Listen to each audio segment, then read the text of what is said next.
We've just got back from the track. Our radiator repairs were a hit from the last episode and the car performed faultlessly.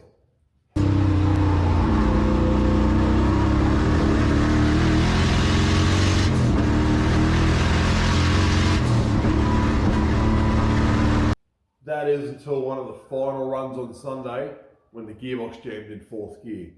The car was sliding coming onto the straight, stepped the wheel off onto the concrete, there was a bit of a bang, and as I went to pull fifth on the start finish straight, nothing. The shifter was locked hard into the gearbox. Finished the run in fourth gear, hoping that we could get it fixed, but as I got back to the pits, the whole rear of the car was covered in diff oil. Now that was concerned. I thought the worst, obviously. So here it is, back in the workshop on the hoist. Promise we're going to do some upgrades at the end of the year.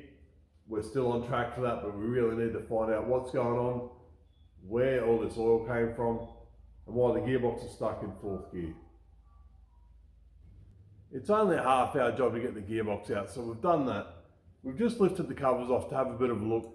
I was expecting to see a whole lot of broken stuff in the bottom, but the center selector shaft hadn't returned to its neutral position.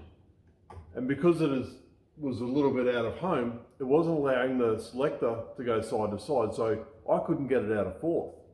So we've just popped that back to where it needs to be, and everything seems to be working okay. So we're kind of hoping the shock loading of what happened to the rear of the car has maybe jarred the gearbox and caused that to happen. We have never had anything like that happen with this gearbox before. This frame here is what ties the back of the gearbox to the front of the diff. And we've modified it a fair bit. We've modified the front of it to accept the gearbox that we're now using. We've incorporated a tail shaft loop in the middle, but we continue to break the rear of the housing. We've broken it around the bolt holes and now we're starting to break it through the middle. So we've vented it out, welded it up, walls plated on it. So it shouldn't break in the same place, but what we need to do is a more permanent fix.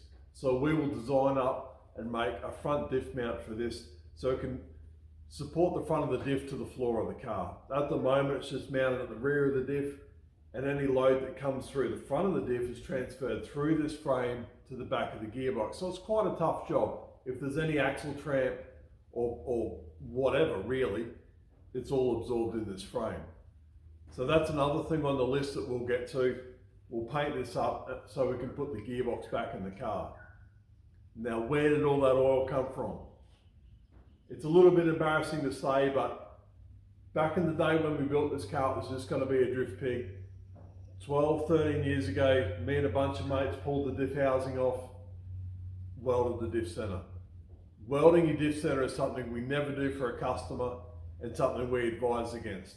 And what's happened is a bit of welding spatters come out of the center, jammed up between the gears, and punched a nice little hole in the back of the diff housing. Like I said, it's a bit embarrassing to say, but that's exactly what's happened.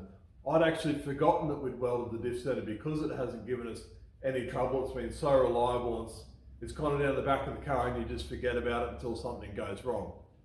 This one's on me. I welded the diff center, it's let go. So we've got a spare diff, we'll check it out, we'll chuck that in, problem solved, and we'll never talk about this ever again. And there's the finished product, the front diff mount. Bit of 6mm plate, we picked up the factory bolts and the factory diff mount bolts, and that should be all we need to support the front of the diff and hopefully stop cracking that frame that goes to the back of the gearbox. You can buy a really cool diff cradle for these. I don't think it's something we need. This should be more than enough to give us the extra strength we need, extra support we need for the front of the diff, and hopefully stop cracking that front frame. We made it on the car. It's just an easier way to make it. We don't have to make a jig.